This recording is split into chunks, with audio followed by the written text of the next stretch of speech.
मारतात निवडणूक आयोगाले. Duplicate bogus मतदार यादीतून वगळण्याचा अधिकार जर ह्यांना नसेल, निवडणूक आयोगाला, निवडणूक अधिकाऱ्यांना, मग कशा करता ह्यांना पोचतोय आमच्या कराच्या पैशातून? हा साधा प्रश्न आहे. त्यासाठीच ही मीटिंग. व्हीव्हीपॅट का नाही? सुप्रीम कोर्टाने सांगितलं आहे ना. मग मुंबई महानगरपालिकेमध्ये व्हीव्हीपॅट असायला पाहिजे. लोकांच्या मनात काही शंका आहे का व्हीव्हीपॅट नाही?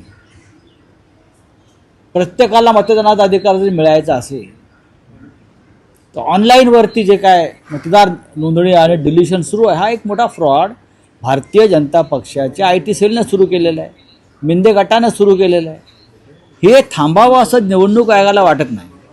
आणि हे निष्पक्ष आणि पारदर्शक निवडणुका घेण्याच्या गोष्टी करतायत.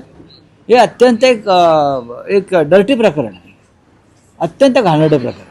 अशा तऱ्हेने या देशातल्या लोकशाहीला तिरडीवर टाकावं लागेल किंवा नवे टाकलेलीच अंत्ययात्रा सुरू आहे लोकशाहीची. नाही, पण राऊत साहेब, काल जे शिष्टमंडळ राज्य निवडणूक आयोग